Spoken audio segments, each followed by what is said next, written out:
Hello, everybody. Happy Friday. I hope you're having a great day. Remember, when we have a substitute, you should be in your assigned seats for the entire class period. There's a few of you, I'm talking to you right now. Be in your assigned seat, please. So today, your learning target is I can explain how people resisted the war through music. So this is how music was influenced by the Vietnam War. So looking at this graph, what it shows us is the yellow dotted line are people that have no opinion about the war.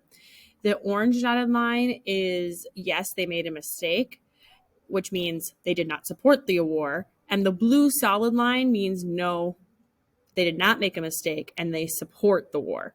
So over time, from when the war was when the United States went to war, support lessened. So you see that the blue line's going down. Those are people that supported the war. There's less and less people supporting it. And the orange line is going up, which means there's more and more people who do not support it. Okay, it became very unpopular. So what happened to make this war so unpopular?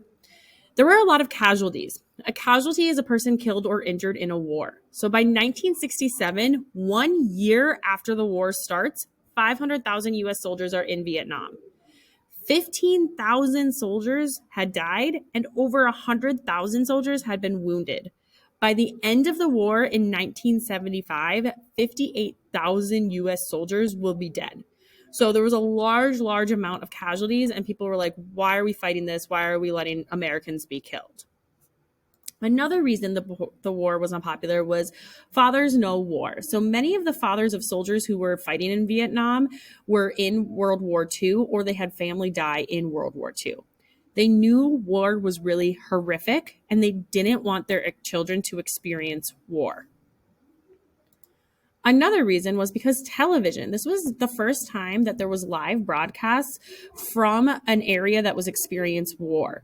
So television allowed news reporters to be in Southeast Asia, and the people back home in America were then seeing daily scenes of what war looked like on their TV. It was making it a lot more personal, and they were able to kind of really witness how horrific it was. Another one was, what was the point of this war? The U.S. government told people that the war was to stop communism. Okay. Remember, the United States wanted to go to war with North Vietnam because they wanted to stop communism, but they also wanted more power over the world. Okay. They wanted more power than the Soviet Union, and they wanted resources. Many Americans didn't agree with this, and they were like, why? There's no point to this war. The U.S. should not be involved, and we're killing people for no reason. And then lastly, we talked about this a little bit too, the horrors of war.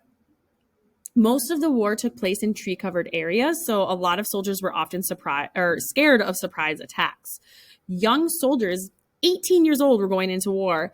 They were forced to kill people. There was a lot of killing of innocent people. The My Lai massacre, there was 500 unarmed people killed by U.S. soldiers. Also, 15% of Vietnam veterans have post-traumatic stress disorder today.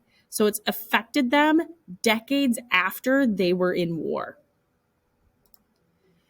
So musicians often resisted through their music. Resisting means push back against. So today what you're going to do, when you open up your assignment, it's a Google Slides assignment, and it looks like this. So you'll see the directions are on the first page. So it says, listen to each of the songs, follow along with the lyrics, and answer the questions after each song. So the first song, you would click on this link right here. It'll bring you to YouTube to listen to the song. And then there's 2 questions right here for you to answer. You see where this little bullet point is right here? That's where you'll type your answer. If you want to follow along to the lyrics as you listen to the song, they're on the next slide. After you've answered both those questions on this slide, then you go on to the next song. This video has the lyrics on it, so you won't need to pull up the lyrics. These are a couple of words you might hear in the song that might be unfamiliar to you. So you'll watch the video again, answer the 2 questions right here. Those are both examples of songs that were in response to the Vietnam War. Then we're going to look at a modern example of resistance through music. So this is a song by Trey Songz. You'll take this video link, you'll listen to it, and then there's 4 questions for you to answer. Make sure you answer all 4 questions. Again, the lyrics for this song are on the next slide. Okay. Once you have answered all of the questions for all 3 songs, you're going to want to make sure that you submit that on Schoology, and then you work on any missing work that you might have. Again, remember that we